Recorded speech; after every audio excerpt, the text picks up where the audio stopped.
ஓம் சாந்தி. Murali date 15/1/2026. காலை முரளி, பாப்தாதா, மதுபன். இன்னைக்கு பாபா முரளியில சொல்றாங்க, இனிமையான குழந்தைகளை, உங்களின் வாயிலிருந்து ஒருபோதும் ஏ ஈஸ்வரா, ஏ பாபா, அட கடவுளே என்ற வார்த்தைகள் வெளிவரக்கூடாது. இது பக்தி மார்க்கத்தின் பயிற்சியாகும். கேள்வி: குழந்தைகளாகிய நீங்கள் வெண்ணிற ஆடையை ஏன் விரும்புகிறீர்கள்? இது எந்த விஷயத்தின் சின்னமாகும்?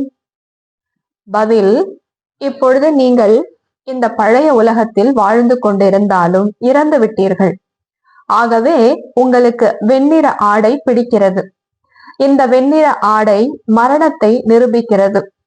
யாராவது இறந்து போனால் அவர்கள் மீது கூட வெண்ணிற ஆடையை போடுகிறார்கள். குழந்தைகளாகி நீங்கள் கூட இப்போது இறந்து வாழ்ந்து கொண்டிருக்கிறீர்கள். ஓம் சாந்தி. ஆன்மீக தந்தை வந்து குழந்தைகளுக்கு புரிய வைக்கிறார். ஆன்மீக என்ற வார்த்தையை கூறாமல் தந்தை என்று மட்டும் கூறினாலும் சரியாகும். தந்தை குழந்தைகளுக்கு புரிய வைக்கிறார். அனைவரும் தன்னை சகோதரன் சகோதரன் என்கிறார்கள். எனவே பாபா குழந்தைகளுக்கு புரிய வைக்கிறார். அனைவருக்கும் புரிய வைக்க மாட்டார். அனைவரும் தங்களை சகோதரன் சகோதரன் என்கிறார்கள். பகவான் வாக்கு என்று கீதையில் கூட எழுதப்பட்டிருக்கிறது. இப்போது யாருக்காக பகவான் வாக்கு? அனைவரும் பகவானின் குழந்தைகள் ஆவார்கள். அவர் தந்தை எனில் பகவானின் குழந்தைகள் அனைவரும் சகோதரர்கள் ஆவார்கள். பகவான் தான் புரிய வைத்திருப்பார். ராஜயோகத்தை கற்பித்திருப்பார். இப்போது உங்களின் புத்தியின் பூட்டு திறந்திருக்கிறது.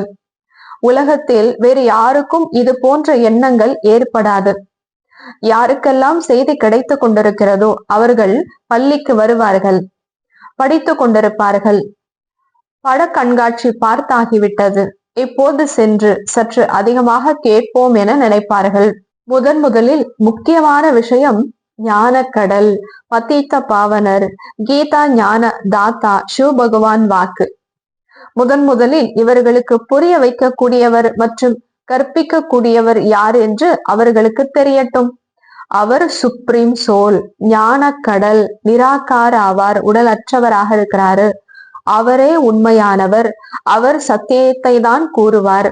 பிறகு வேற எந்த கேள்வியும் எழ முடியாது. சிவபாபாவை பத்தி இவ்வளவு புரிய வச்சுட்டோம் அப்படின்னா வேற எந்த கேள்வியும் அவங்களுடைய மனதுல எழ முடியாது. முதலில் பரம்பிதா பரமாத்மா பிரம்மா மூலமாக நமக்கு ராஜயோகத்தை கற்பிக்கின்றார் என்பதை பற்றி புரிய வைக்க வேண்டும். இது ராஜ்ய பதவி ஆகும். யாருக்கு நிச்சயம் இருக்கிறதோ, அவர் அனைவருக்கும் தந்தை அப்படின்னு யாருக்கு நிச்சயம் இருக்கிறதோ அந்த பாரலோகிக்க தந்தை புரிய வைக்கின்றார். அவரே அனைவரையும் விட சர்வசக்திவான் என்றால் வேறு எந்த கேள்வியும் எழாது. அவரே பத்தீத்த பாவனர் என்றால் அவருடைய நேரத்தில் நிச்சயமாக இங்கே வருவார். அவர் வரக்கூடிய நேரத்துல கண்டிப்பாக இங்க வருவாரு. இது அதே மகாபாரத போர் என்பதை நீங்கள் பார்க்கின்றீர்கள். அழிவிற்கு பின்பு விகாரமற்ற உலகம் உருவாக வேண்டும். இந்த உலக மாற்றத்திற்கு பிறகு விகாரமே இல்லாத ஒரு தூய்மையான உலகம் உருவாக வேண்டும். இது விகார உலகமாகும். பாரதம்தான் விகாரமற்றதாக இருந்தது என்பது மனிதர்களுக்கு தெரியவில்லை. புத்தி எதை பற்றியும் சிந்திப்பதில்லை. காத்ரேஜ் பூட்டு போடப்பட்டிருக்கிறது. அதனுடைய சாவி ஒரு தந்தையிடம்தான் இருக்கிறது. ஆகவேதான் அவருக்கு ஞான கடல், தெய்வீக கண், விதாத்தா, தெய்வீக கண் படைப்பவர் என்று கூறப்படுகிறது. ஞானத்தின் 3வது கண்ணை அளிக்கின்றார். உங்களை படிக்க வைப்பவர் யார் என்பது யாருக்கும் தெரியவில்லை. இங்க யாரு வந்து படிப்பிச்சிட்டு இருக்கிறா அப்படின்னு உலக மக்களுக்கு தெரியாது. எப்போது வெற்றி திலகம் எடுகிறார்களோ அப்போது தாத்தா புரிந்து கொள்கிறார். ஏதாவது ஒன்றை பேசுகிறார்கள். எனவே முதல் விஷயம் இதை புரிய வையுங்கள். சிவ பகவான் வாக்கு என்று இதில் எழுதப்பட்டிருக்கிறது. அவரே சத்தியமானவர். நான் பதீத்த பாவனர் சிவன்.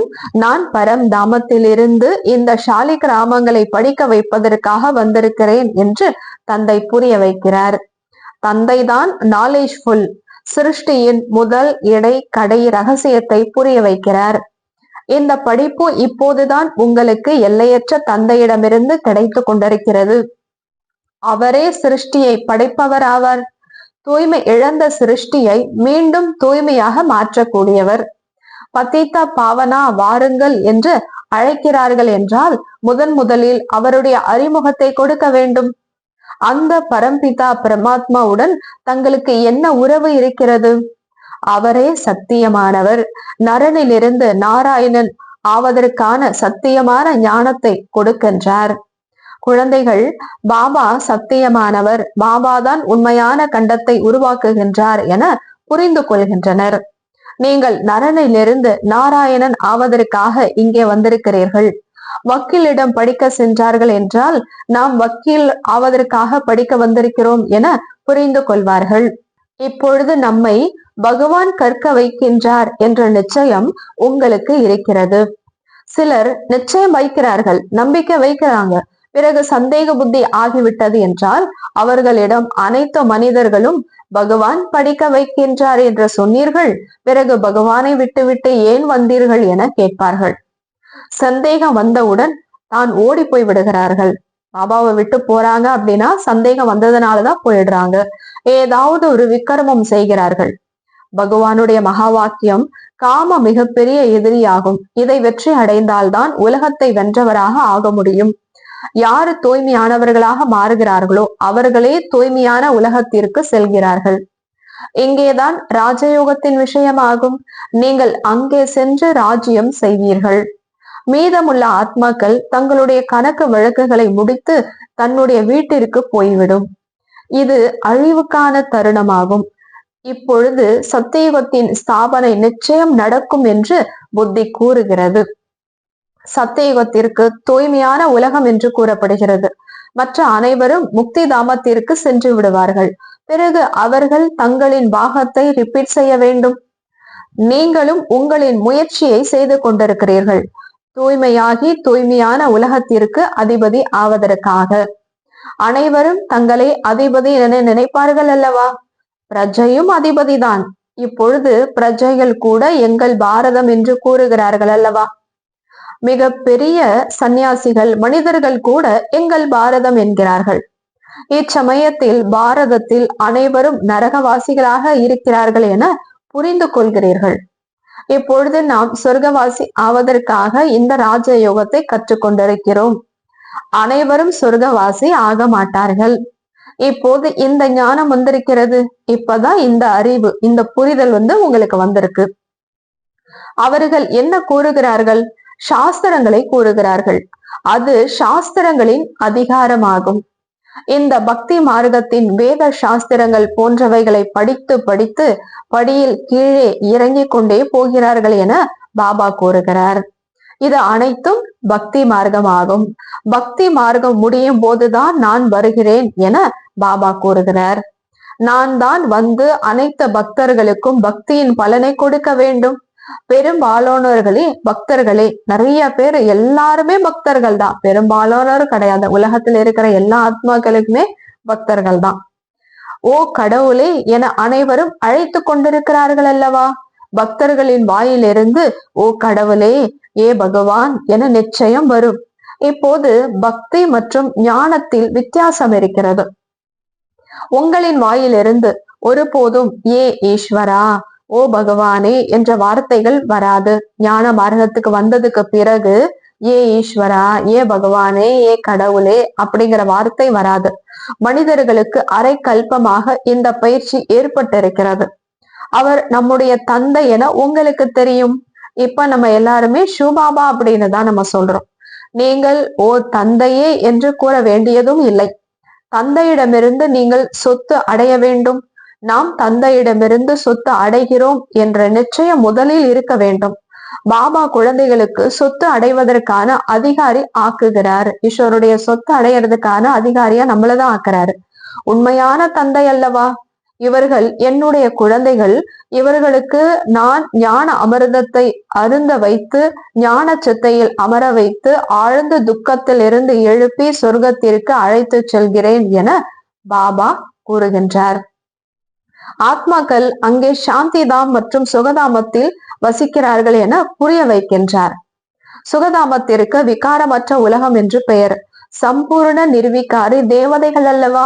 மேலும் அது ஸ்வீட் ஹோம் ஆகும். நம்மளுடைய இனிமையான வீடு ஸ்வீட் ஹோம், அது நம்முடைய வீடு. நடிகர்களாகிய நாம் அந்த சாந்தி தாமத்தில் இருந்தேதான் ஆத்மா. நம்ம எல்லாருமே நடிகர்கள் இல்லையா? எங்க இருந்து வந்தோம்? நம்மளுடைய வீடு, இனிமையான வீட்டில் இருந்துதான் நடிப்பதற்காக இங்கே வருகிறோம் என நீங்கள் தெரிந்து கொண்டிருக்கிறீர்கள். ஆத்மாக்களாகிய நாம் இங்கே வசிக்க கூடியவர்கள் கிடையாது, இங்கே இருக்கக்கூடியவங்க கிடையாது. நம்ம நடிக்கிறதுக்காக தான் இங்க வந்திருக்கிறோம்.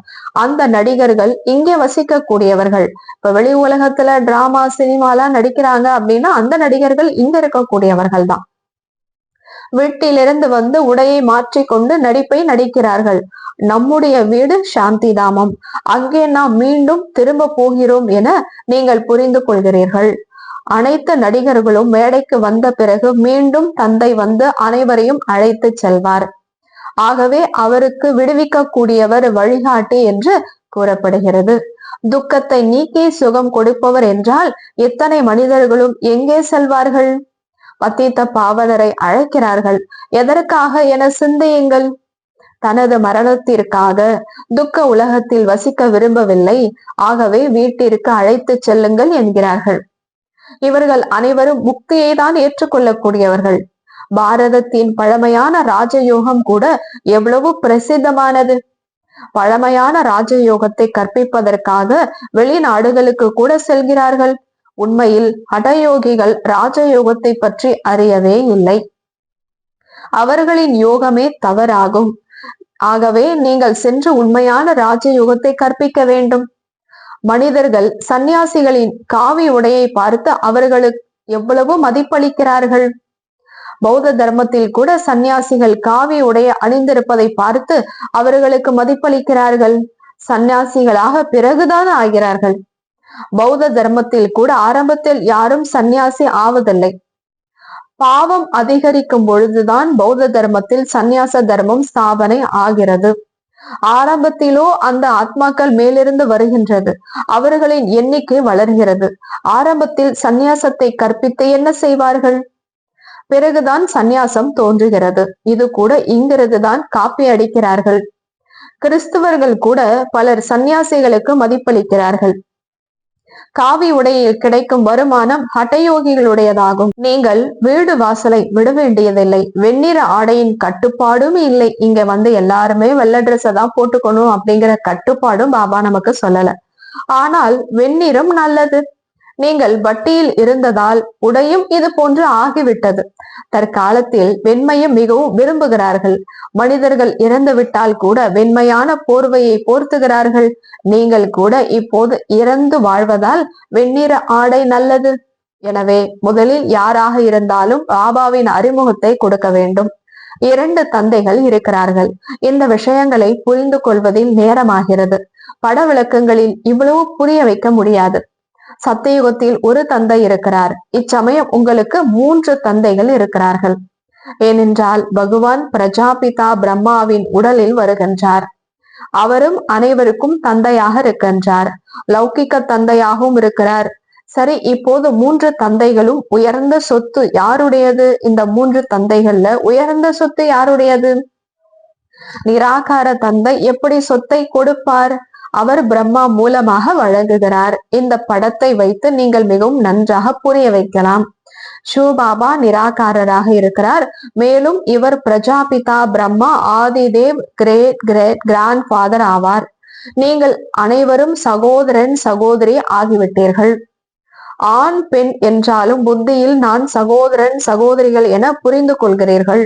பாபாவிடமிருந்து சொத்தை அடைகின்றீர்கள். சகோதரன் சகோதரி எனில் தங்களுக்குள் குற்ற பார்வை இருக்கக்கூடாது. ஒருவேளை இவருக்குள்ளும் விகார பார்வை இருந்தது என்றால் விழுந்து விடுகின்றனர். பாபாவை மறந்து விடுகின்றனர். நீங்கள் என்னுடைய குழந்தையாகி முகத்தில் கரியை பூசிவிட்டீர்கள் என்று பாபா கூறுகிறார். எல்லையற்ற தந்தையை குழந்தைகளுக்கு புரிய வைக்கிறார். உங்களுக்கு இந்த போதை ஏறுகிறது. இல்லறத்தில் இருக்க வேண்டும் என அறிகிறீர்கள். இல்லறத்திலும் இருக்க வேண்டும் என அறிகிறீர்கள். லௌகிக்க உறவினர்களிடம் பழக வேண்டும். விடுபட்டும் இருக்க வேண்டும். குடும்பத்திலையும் இருக்கணும், லௌகிக்க உறவுகளோடைய நம்ம பழகணும். ஆனா விடுபட்டும் இருக்கணும். லௌகிக்க தந்தையை நீங்கள் தந்தை என்கிறீர்கள் தானே? அவரை நீங்கள் சகோதரன் என்று கூற முடியாது. லௌகிக அப்பாவை சகோதரன் எப்படின்னு நம்ம சொல்ல முடியும்?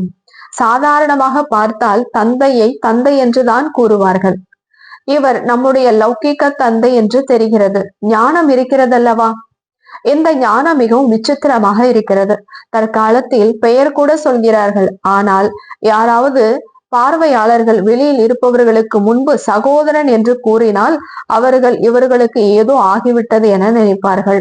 தன்னுடைய லௌகிக அப்பாவை பார்த்து இவர் என்னுடைய சகோதரன் அப்படின்னு சொன்னா எல்லாரும் என்ன நினைப்பாங்க? இவங்களுக்கு ஏதோ ஆயிப்போச்சு அப்படின்னு நினைப்பாங்க. இதில் மிகவும் யுக்தி வேண்டும். யுக்தியா நடந்துக்கணும். அங்க நம்ம அப்பான்னு கூப்பிடணும்னா கூப்பிடணும். அங்க போய் என்னுடைய சகோதரன் அப்படின்னு சொன்னா அது நல்லா இருக்காது.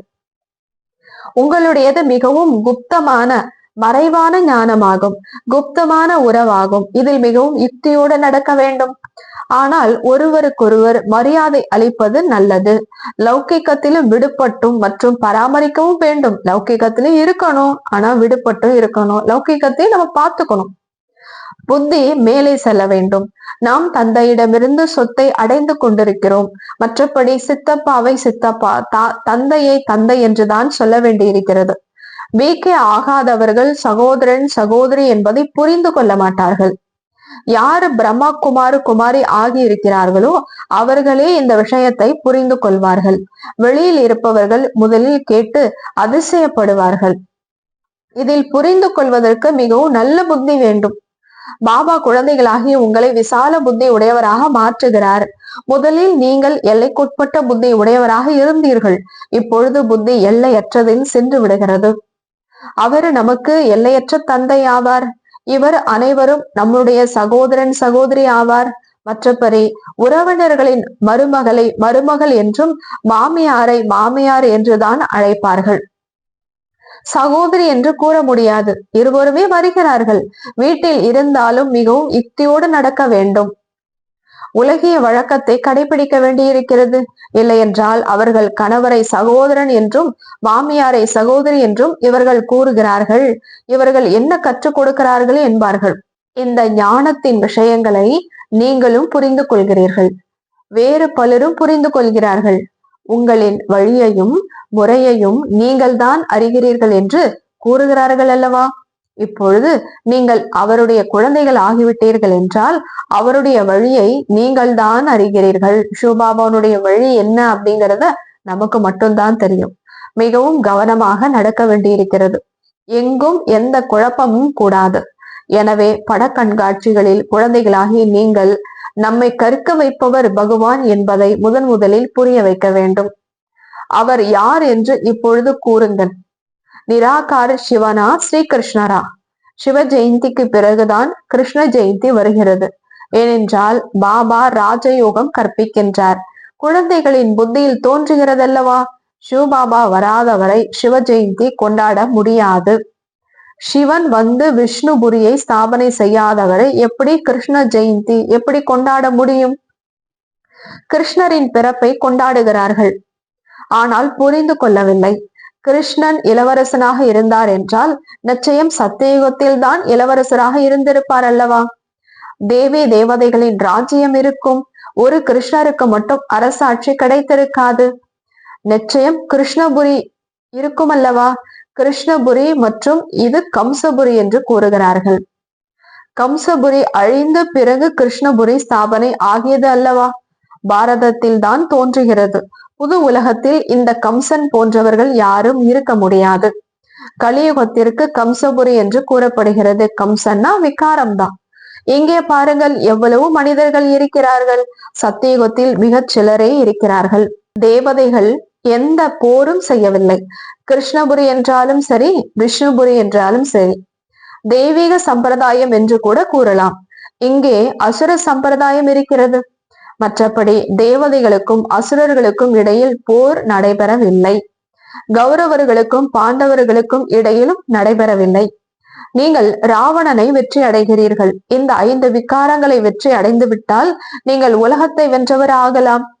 இதில் எந்த சண்டையும் இல்லை என பாபா கூறுகின்றார். சண்டை என்ற பெயர் எடுத்தாலே ஹிம்சை ஆகிவிடுகிறது. போர் நடந்தது அப்படின்னாலே என்ன இருக்கும்? அது ஹிம்சை தானே. ராவணனை வெற்றி அடைய வேண்டும், ஆனால் அகிம்சை மூலமாக. தந்தையை மட்டும் நினைவு செய்வதால் நம்முடைய விக்கர்மங்கள் அழியும். சண்டை போன்ற எந்த விஷயமும் இல்லை. நீங்கள் தமோ பிரதான ஆகிவிட்டீர்கள் என்று பாபா கூறுகின்றார். இப்பொழுது மீண்டும் சத்தோ பிரதானமாக வேண்டும். பாரதத்தின் பழமையான ராஜயோகம் பெருமை வாய்ந்தது.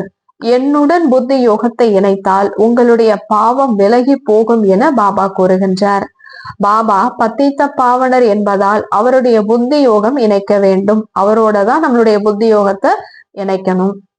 அப்போது நீங்கள் அழுக்கிலிருந்து தூய்மை ஆகிவிடுவீர்கள். இப்போது நடைமுறையில் நீங்கள் அவருடன் தொடர்பு கொள்ளுங்கள். இதில் சண்டை போன்ற எந்த விஷயமும் இல்லை. நான் யார் நன்கு படிக்கிறார்களோ, பாபாவுடன் தொடர்பு கொள்கிறார்களோ அவர்களுக்கே பாபாவிடமிருந்து சொத்து கிடைக்கிறது. நல்லது. இனிமையிலும் இனிமையான காணாமல் போய் கண்டெடுக்கப்பட்ட செல்லமான குழந்தைகளுக்கு தாயும் தந்தையும் ஆகிய பாப்தாதாவின் அன்பு நினைவுகள் மற்றும் காலை வணக்கம். ஆன்மீக குழந்தைகளுக்கு ஆன்மீக தந்தையின் நமஸ்தே. ஆன்மீக தந்தைக்கு ஆன்மீக குழந்தைகளின் நமஸ்தே. நன்றி பாபா. தேங்க்ஸ் பாபா. தாரணைக்கான முக்கிய சாரம். நடைமுறை செய்வதற்காக முரளியிலிருந்து முக்கியமான 2 பாயிண்ட்ஸ். முதலாவது, சகோதரன் சகோதரி என்ற பார்வையின் பயிற்சி செய்து கொண்டே லௌகிக்க பந்தனங்களிலிருந்து விடுபட்டு பராமரிக்க வேண்டும். மிகவும் யுக்தியோடு நடக்க வேண்டும். விகார பார்வை முற்றிலும் இருக்கக்கூடாது. இறுதி காலத்தில் முழுமையான தூய்மையாக ஆக வேண்டும். இரண்டாவது, பாபாவிடமிருந்து முழு சொத்தை ஆஸ்தியை அடைவதற்காக நன்கு படிக்க வேண்டும். பதீத்த பாவனர் பாபாவிடம் நினைவை இணைத்து தூய்மையாக ஆக வேண்டும். வரதானம். தன்னுடைய சம்பூர்ணத்தாவின் அதாவது நிறைவு தன்மையை ஆதாரத்தின் மூலமாக நேரத்தை அருகாமையில் கொண்டு வரக்கூடிய மாஸ்டர் படைப்பவர் ஆகுக. தன்னுடைய சம்பூர்ணத்தாவின் ஆதாரத்தின் மூலமாக நேரத்தை அருகாமையில் கொண்டு வரக்கூடிய மாஸ்டர் படைப்பவர் ஆகுக. விளக்கம். நேரம் உங்களுடைய படைப்பு. நீங்கள் மாஸ்டர் படைப்பவராக இருக்கிறீர்கள். படைப்பவர் படைப்பனுடைய ஆதாரத்தில் இருப்பது கிடையாது. படைப்பவர் படைப்பனை தனக்கு அடிமையாக வைத்திருப்பார். எனவே நேரம் தானாகவே உங்களை சம்பூர்ணம் ஆக்கிவிடும் என்று ஒருபோதும் யோசித்து விடாதீர்கள். நீங்கள் சம்பூர்ணமாகி நேரத்தை அருகாமையில் கொண்டு வர வேண்டும். எந்த ஒரு தடைகள் வந்தாலும் நேரத்தின் அனுசாரம் அது கண்டிப்பாக சென்றுவிடும். ஆனால் நேரத்திற்கு முன்பே பரிவர்த்தனை மாற்றம் செய்யக்கூடிய சக்தி மூலமாக அதை மாற்றம் செய்து விடுங்கள். அப்போது அதனுடைய பிராப்தி பலன் தங்களுக்கு கிடைத்துவிடும். நேரத்தினுடைய ஆதாரத்தில் நீங்கள் மாற்றம் அடைந்தால் அதனுடைய பிராப்தி உங்களுக்கு தான் கிடைக்காது. உங்களுக்கு கிடைக்காது. ஒரு பிரச்சனை வருது அப்படின்னா நேரத்துக்கு முன்னாடியே அந்த பிரச்சனைய நீங்க மாத்திருங்க. நேரம் வரும்போது அந்த பிரச்சனை கண்டிப்பா மாறதான் போகுது. ஆனா நேரத்துக்கு முன்னாடியே நம்ம அந்த பிரச்சனையை மாத்திட்டோம் அப்படின்னா அந்த மார்க்க நமக்கு கிடைக்கும். நேரம் வரும்போது அந்த பிரச்சனை மாறுது அப்படின்னா அந்த மார்க்கு நமக்கு கிடைக்காது. அது நேரத்துக்கு தான் கிடைக்கும். ஸ்லோகன். கர்மம் மற்றும் யோகத்தில் சமநிலை வைப்பவர்கள் தான் உண்மையான கர்மயோகி. கர்மம் மற்றும் யோகத்தில் சமநிலை வைப்பவர்கள் தான் உண்மையான கர்மயோகி. நல்லது. ஓம் சாந்தி.